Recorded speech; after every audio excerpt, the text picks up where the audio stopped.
నేలతల్లి కార్యక్రమానికి స్వాగతం. ప్రస్తుతం మనం రెండు తెలుగు రాష్ట్రాల్లో ఏ నేలల్లో ఎలాంటి రకాల పంటలను సాగు చేసుకోవచ్చన్న అంశంపై ప్రస్తుతం ఈ హెచ్ఎంటీవీ రైతు పక్షం అనే కార్యక్రమం నిర్వహిస్తున్నాం. అందులో భాగంగా సాగుకు అనుకూలంగా లేని ఈ చౌడు నేలల్ని మంచి నేలలుగా మార్చి ఈ రెండు తెలుగు రాష్ట్రాల్లో రైతులకు సేవలు అందించిన సుబ్రహ్మణ్యం రాజు గారు మనతో పాటు ఉన్నారు. సుబ్రహ్మణ్యం రాజు గారు నమస్తే. నమస్కారం. చౌడు నేలలకు సంబంధించి మనం గతంలో కూడా రాయచూరు లాంటి ప్రాంతంలోకి వెళ్ళి అక్కడ దాదాపు 160 ఎకరాల విస్తీర్ణం ఉన్న పొలాన్ని పూర్తిగా దాన్ని అంటే క్షీణించిపోయిన దాన్ని మళ్ళీ సారం తీసుకొచ్చే ప్రయత్నం చేసిండ్రు. మన తెలుగు రాష్ట్రాల్లో చూస్తే అసలు ఆల్ ఓవర్గా నేలలు ఏ విధంగా ఉంది, దానికంటే ముందుగా అసలు మీరు మీ నేపథ్యం ఏంటి, మీది ఈ విధంగా చేయడానికి గల కారణం ఏంటి, మీ ప్యాషన్ ఏంటి? నాది క్వాలిఫికేషన్ వచ్చి బీఎస్సీ జియాలజీ, ఫిజిక్స్, కెమిస్ట్రీ అండి. జియాలజీ అంటే ఎర్త్ సైన్సెస్, భూ విజ్ఞాన శాస్త్రం అంటాం. అలాగే కెమిస్ట్రీ మీద కొంచెం నాలెడ్జి, బాగా ఇంట్రెస్ట్ కూడా ఉంది. నాకు ప్యాషన్ అగ్రికల్చర్. లాస్ట్ 10 ఇయర్స్ నుంచి ఆర్గానిక్ ఫార్మింగ్ మీద బాగా ఇంట్రెస్ట్ ఉంటాం. నాకున్న నేలలో కూడా కొన్ని చౌడు నేలలు ఉండటం మీద దీని మీద ఎక్కువ స్టడీ చేయడానికి ఇంట్రెస్ట్ ఏర్పడింది. ఈ నాలెడ్జ్ ఉండటం వల్ల. రెండోది ఏంటంటే అగ్రికల్చర్లో ఎర్త్ సైన్సెస్, కెమిస్ట్రీ, అగ్రికల్చర్ ఈ మూడిట్లకి అనుసంధానం అన్నది జరగట్లేదు. ఈ మూడిట్లని అనుసంధానం చేస్తూ ఒక చిన్న ఆర్టికల్ కనుక మనం రిలీజ్ చేసినట్లయితే చాలా సింపుల్ సబ్జెక్ట్ అది. చాలా సింపుల్ సబ్జెక్ట్. దాన్ని చాలా పెద్ద సబ్జెక్ట్ కింద అందరూ చూస్తున్నారు. అందరికీ అర్థమయ్యేలాగా మనం చెప్పచ్చు అనే ఉద్దేశంతో నేను ఈరోజు మీ ముందరికి వచ్చాను.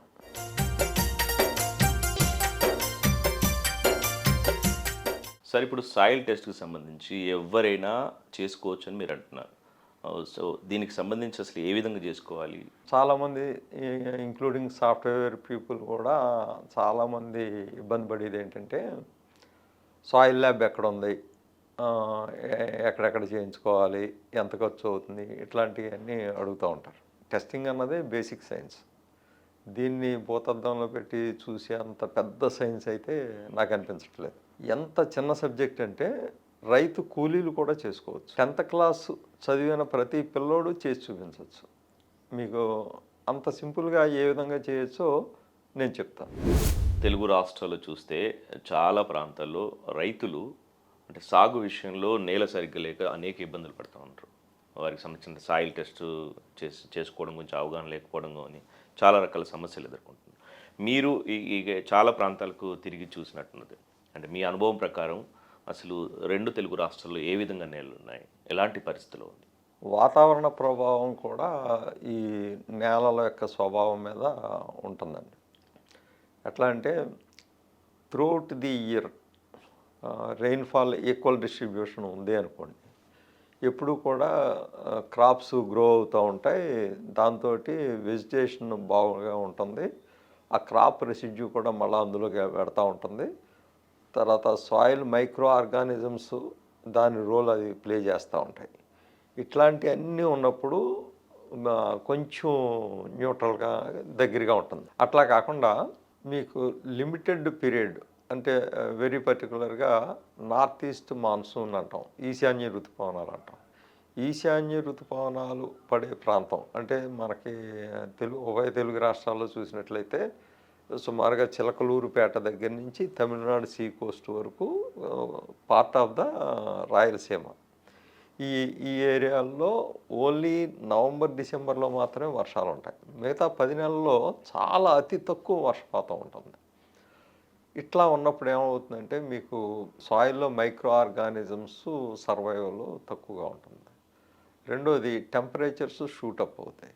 ఇట్లా ఉన్నప్పుడు మీకు ఇంకా చౌడు పెరిగే అవకాశం ఉంటుంది. ఆ నేలల్లో చౌడు లక్షణాలు ఉన్నప్పటికీ కూడా దాని తీవ్రత ఇంకా ఎక్కువగా కనపడతా ఉంటుంది. అంటే ప్రకాశం డిస్ట్రిక్ట్ దగ్గర నుంచి తమిళనాడు చివరి వరకు ఇట్లాగా కనపడతా ఉంటుంది. ఇక్కడ తెలంగాణకు వచ్చేటప్పటికి మహబూబ్ నగర్ డిస్ట్రిక్టు, తర్వాత తాండూరు ఏరియా, ఇటు నల్గొండ ఏరియా, ఇట్లాంటి ఏరియాల్లో కూడా ఇక్కడ చౌడు నేలలు ఎక్కువగా ఉన్నాయి. ఈ చౌడు నేలలు ఇంకా ఏ ఏ కారణాల వల్ల వస్తాయి అని నేను మీకు సాయిల్లో ఎలాంటి మూలకాలు ఉన్నప్పుడు చౌడు లక్షణాలు ఎక్కువగా కనపడతాయి అన్నది అది కూడా పరిశీలించాలి. ఒకవేళ చౌడు నేలని మనం మీరు చెప్పిన విధంగా ఒకవేళ ట్రీట్మెంట్ చేస్తే మళ్ళీ తిరిగి రావచ్చే అవకాశం ఉంటుందా? ఒక ఐసీఆర్ బాడీ నోయిడా దగ్గర ఒక రీసెర్చ్ ఇన్స్టిట్యూట్ ఉంది సాయిల్ సైన్స్ మీద. వాళ్ళు ఆ నోయిడా ఏరియాలో ఒక రీసెర్చ్ చేశారు. వాళ్ళు చెప్పిన దాని ప్రకారం అయితే సాయిల్తో పాటు అక్కడ ఆ ఏరియాలో వాటర్ పీహెచ్ కూడా పెరిగింది. కెమికల్స్ ఎక్కువగా వాడటం వల్ల వాటర్ పీహెచ్ కూడా మారింది. సాయిల్ పీహెచ్ పెరిగి వాటర్ పీహెచ్ కూడా పెరిగినప్పుడు దాన్ని కంటిన్యూగా ట్రీట్మెంట్ చేసుకుంటూ వెళ్తే 50 సంవత్సరాలు పడుతుందని చెప్పారు వాళ్ళు. వాటర్ పీహెచ్ పెరగకుండా ఉంటే చాలా తక్కువ టైంలోనే చేయొచ్చు. కానీ ఒకసారి చేస్తే అయిపోయేది కాదు. రిపీటెడ్గా చేస్తూ ఉంటే దాని రిజల్ట్ డెఫినెట్గా చాలా బాగుంటుంది. ఒకసారి చేసేసి అయిపోయిందని వదిలేయకూడదు. చౌడు నేలల్లో పీహెచ్ 8 కంటే అబవ్ ఉన్న ప్రాంతాల్లో అన్ని చోట్ల కూడా మైక్రోన్యూట్రియంట్ డెఫిషియన్సీ చాలా ఎక్కువగా ఉంటుంది. అట్లాగే ఈ ఎన్పికేస్ నత్రజని, ఫాస్ఫరస్, పొటాషు, సల్ఫరు ఈ నాలుగిట్లోని నత్రజని, ఫాస్ఫరస్ యొక్క పోషక లోపాలు బాగా ఎక్కువగా కనపడతాయి. పొటాషు, సల్ఫరు కొంచెం తక్కువగా కనపడతాయి. సల్ఫర్ది క్వాంటిటీ కూడా మొక్క తీసుకునేది చాలా తక్కువ కాబట్టి దాని ప్రభావం కూడా తక్కువగానే ఉంటుంది, తీసుకునేది కూడా తక్కువగానే ఉంటుంది. బాగా ముఖ్యంగా మైక్రోన్యూట్రియంట్స్ లోపాలు చాలా ఎక్కువగా కనపడతాయి. నత్రజని, ఫాస్ఫరస్ స్పష్టంగా తెలుస్తూ ఉంటుంది. దీనికి కారణాలు ఏంటంటే అసలు చౌడు భూముల యొక్క లక్షణాల గురించి ముందర తెలుసుకోవాలి. చౌడు భూముల యొక్క లక్షణాలు ఏ విధంగా ఉంటాయి అంటే వాటరు లోపలికి వర్షం వచ్చినప్పుడు బాగా ఇంకదు, కాంపాక్ట్గా ఉంటుంది. సాయిల్ అంతా కూడా బాగా కాంపాక్ట్గా గట్టిగా ఉంటుంది. గట్టిగా ఉండేటప్పటికి నీరు బాగా ఇంకదు. ఆ ఇంకకపోవటం వల్ల అక్కడ ఉండేటువంటి పంటలకి రూట్ రాట్ డిసీజ్ అంటే వేరుకుళ్ళు తెగులు కూడా వచ్చేటువంటి అవకాశాలు ఎక్కువగా ఉంటాయి. నీరు ఎప్పుడైతే ఇంకలేదో ఎక్కువ వర్షపాతం వచ్చినప్పుడు ఆ వాటర్ అంతా కూడా రన్ ఆఫ్ అయిపోతుంది. అంటే పైన ఉన్న భూసారం అంతా కొట్టుకుపోతుంది. ఆ రకంగా కూడా పోషక లోపాలు ఎక్కువగా కనపడుతూ ఉంటాయి. తర్వాత హై టెంపరేచర్స్ ఉండటం, సాయిల్ ఆర్గానిక్ కార్బన్ అంటే సేంద్రియ కర్బనం తక్కువగా ఉండటం వలన మనకి అక్కడ మైక్రోబియల్ డెన్సిటీ అంటే సూక్ష్మజీవుల యొక్క సాంద్రత చాలా తక్కువగా ఉంటుంది. ఆ సూక్ష్మజీవుల యొక్క సాంద్రత తక్కువగా ఉన్నప్పుడు భూమి గుల్లగా ఉండదు. అంటే భూమిని గుల్లపరచాలంటే సూక్ష్మజీవుల యొక్క సాంద్రత కూడా బాగా పెరగాలి. ఇట్లాంటివన్నీ కూడా ఈ లక్షణాలన్నింటినీ కూడా మనం స్టడీ చేయాలి.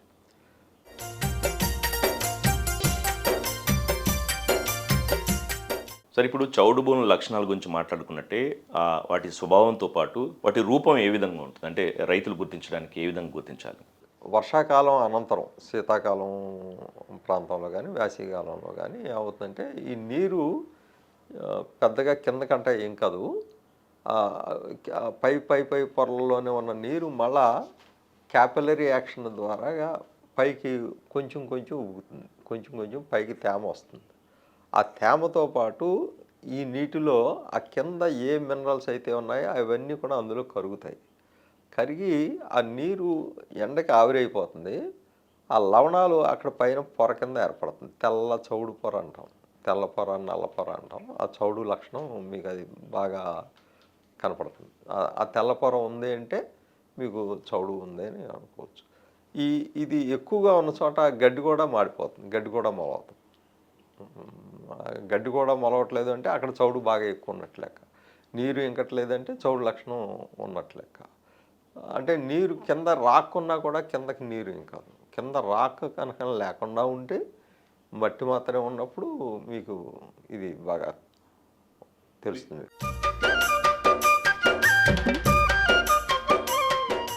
సార్, చౌడు భూముల్లో ఈ pH లెవెల్ ఏ విధంగా ఉంటుంది? ఇందులో 8 7 7 అసలు pH 1 నుంచి 14 వరకు నెంబర్స్ ఉంటాయి. 7 అన్నది న్యూట్రల్, అంటే మధ్యస్థాయి అంటాం. 7 కంటే తక్కువ ఉంటే ఎసిడిక్, ఆమ్ల లక్షణాలు అంటాం. 7 కంటే ఎక్కువ అంటే క్షార లక్షణాలు అంటాం. అంటే మన సాయిల్కి సంబంధించి 7.5 వరకు కూడా ఇబ్బంది ఏమి ఉండదు. 8 అబోవ్ ఉన్నప్పుడు మీకు ఈ మనకి నెగిటివ్ ఇంపాక్ట్స్, అంటే దాని మొక్కల మీద వాటి యొక్క ప్రభావం అంతా కూడా మనకి బాగా కనపడుతూ ఉంటుంది. పోషక లోపాలు ఇలాంటివన్నీ కనపడుతూ ఉంటాయి. మన తెలుగు రాష్ట్రాల్లో వినుకొండ ఏరియా కానీ, తాండూరు ఏరియా కానీ, తర్వాత కొన్ని మహబూబ్ నగర్ ఏరియాలు ఇలాంటివి చూసినప్పుడు మీరు తాండూరు ఏరియాలో చూస్తే ఇట్లాంటి పలకరాళ్ళు నాపరాళ్ళు టైప్లో కనపడుతూ ఉంటాయి.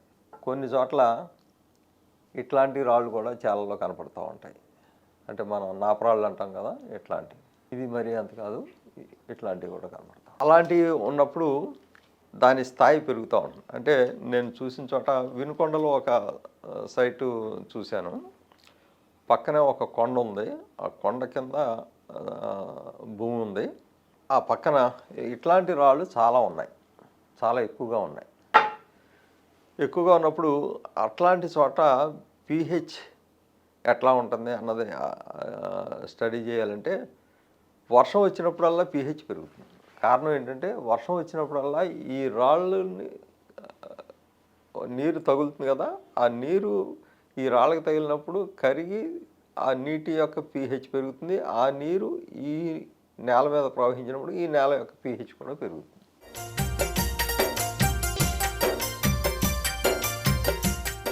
సరే, ఇప్పుడు మీరు చూపించినట్లు ఏదైతే రాళ్ళు చూపించారో వాటికి సంబంధించి అట్లాంటి రాళ్ళ నీళ్ళలో కూడా మళ్ళీ తిరిగి మనం సాగు చేసుకునే అవకాశం ఉందంటారు.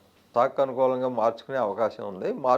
దానికి ముందర కొంచెం ఇంకొకటి ఆలోచించాల్సింది ఏంటంటే, ఇట్లాంటి సాయిల్స్లో అంటే ఈ కాల్షియం, మెగ్నీషియం, సోడియం, పొటాషియం ఈ 4 ముఖ్యమైనటువంటి మూలకాలు. మన సాయిల్స్లో pHని పెంచే మూలకాల్లో ఈ 4 ముఖ్యమైనవి. ఇందులో సోడియం లెవెల్స్ ఎక్కువగా ఉన్నప్పుడు సాయిల్ యొక్క ఈసీ కూడా పెరుగుతుంది. అంటే ఎలక్ట్రికల్ కండక్టివిటీ అంటాం. pH పర్వాలేదు కానీ 8.5 అట్లా ఉంటుంది కానీ ఈసీ కూడా పెరుగుతుంది. ఆ ఎలక్ట్రికల్ కండక్టివిటీ కనుక పెరిగినట్లయితే ఆకులు చివరి భాగాలన్నీ కూడా మాడిపోతూ ఉంటాయి. అది ఒక సిమ్టమ్. అట్లా కాకుండా కాల్షియము, మెగ్నీషియము అంటే మనం సున్నప్రాయ అంటాం కదా, కాల్షియం కార్బోనేట్లు అంటాం కదా, అట్లాంటి కాల్షియం కార్బోనేట్లు ఉన్నప్పుడు అది మన నేలలో ఎంత మందం ఉంది అన్నది కొంచెం ఒకసారి మనం జేసీబీతో కానీ దేంతో కానీ మనం 3 feet 4 feet 5 feet డెప్త్ వరకు ఒకసారి అబ్జర్వ్ చేసినట్లయితే మనకి క్లారిటీ ఉంటుంది. దాని థిక్నెస్ ఎక్కువగా ఉందా తక్కువగా ఉందా దాన్ని బట్టి మన పంటలను కూడా చేసుకోవాలి.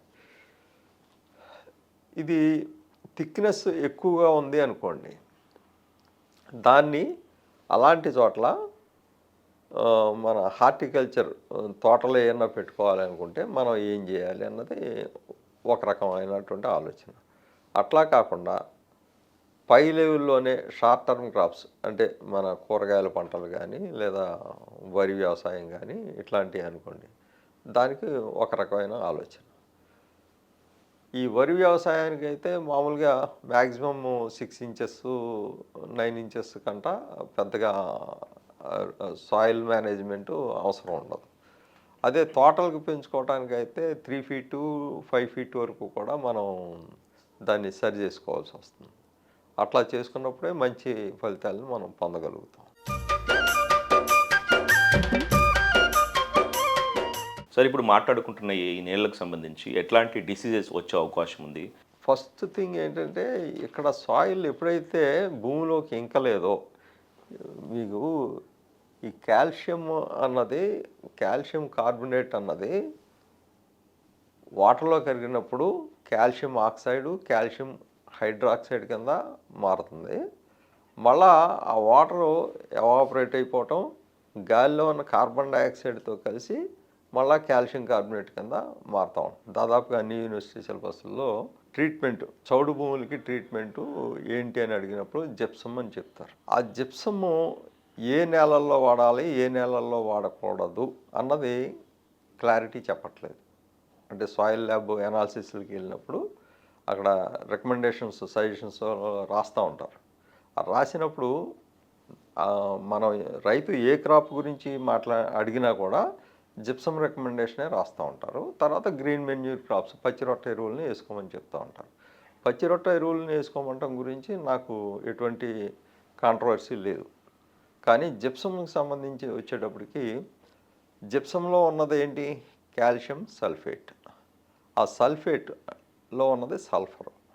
ఆ సల్ఫరు సల్ఫ్యూరస్ యాసిడ్గా మారి వాటర్తో కలిసినప్పుడు ఈ కార్బోనేట్ల మీద చర్య జరిపి దీన్ని కొంచెం వీక్ చేస్తుంది. కార్బోనేట్ని వీక్ చేయటం వల్ల ఇది కొంచెం గుల్లబరుస్తుంది నేల. ఆ హార్డ్నెస్ అన్నది, కఠినత్వం తగ్గుతుంది. దాని ద్వారా పోషకాలు అందుబాటులోకి వస్తూ ఉంటాయి. సాయిల్ pH ఎప్పుడైతే తగ్గిందో పోషకాలన్నీ కూడా అందుబాటులోకి వస్తాయి. ఈ జిప్సమ్ అప్లికేషన్లో రికమెండేషన్స్ పర్ఫెక్ట్గా చేయట్లేదు. చాలామంది డిపార్ట్మెంటల్ ఆఫీసర్స్ అందరూ కూడా సరైన రికమెండేషన్స్ చేయట్లేదు. దానికి కారణం యూనివర్సిటీ సిలబస్లో కూడా మళ్ళా ఒకవేళ నిజంగా వాళ్ళు చెప్తున్నారా, లేకపోతే వాళ్ళు చెప్పింది వీళ్ళు అనకుండా వీళ్ళు చెప్తున్నారా నాకు తెలియదు. నా అభిప్రాయం ఏంటంటే హార్టికల్చర్లో ఇది కరెక్ట్ కాదు. ప్యాడీకి సంబంధించినంత వరకు ఇది కరెక్ట్, పక్కా, డౌట్ లేదు. వెట్లాండ్స్లో ఏమవుతుందంటే మీరు జిప్సమ్ ఇచ్చారనుకోండి, జిప్సమ్ ఇచ్చాక వాళ్ళ రికమెండేషన్స్లో ఏం చెప్తారు, 2-3 రోజుల తర్వాత మళ్ళీ ఆ నీరుని బయటికి తీయండి అని చెప్తారు. అది 100% పర్ఫెక్ట్. హార్టికల్చర్లో ఇట్లా చేయటం వీలు కాదు. అంటే ఏమైనా మనం తోటలు వేసుకున్నాం, పపాయ తోటలు కానీ, తర్వాత పొమోగ్రానైట్ తోటలు కానీ, ఇట్లాంటి ఏమైనా మనం తోటలు పెట్టుకున్నాం అనుకోండి, ఆ తోటల్లో ప్రతి సంవత్సరం ఎంతో కొంత ట్రీట్మెంట్ చేయాల్సి వచ్చినప్పుడు ఈ పద్ధతి కరెక్ట్ కాదు. ఎందుకంటే మనం వాటర్ స్టాగ్నేట్గా ఫుల్గా కనుక పెడితే మళ్ళీ అక్కడ డిసీజు వచ్చేస్తుంది. మేము ఆ తోటలను పెట్టమని చెప్పలేదు కదా అని అనొచ్చు. కానీ రైతులు వినేలా లేరు. ఏ క్రాప్కి డిమాండ్ బాగుందో ఆ క్రాపే పెడతారు, సహజం అది. కాబట్టి రైతులకి అనుకూలంగా మీరు ఏ విధమైన సలహాలు ఇవ్వాలన్నది మీరు కూడా కొంచెం అప్డేటెడ్గా ఉంటే బాగుంటుందని నా ఉద్దేశం.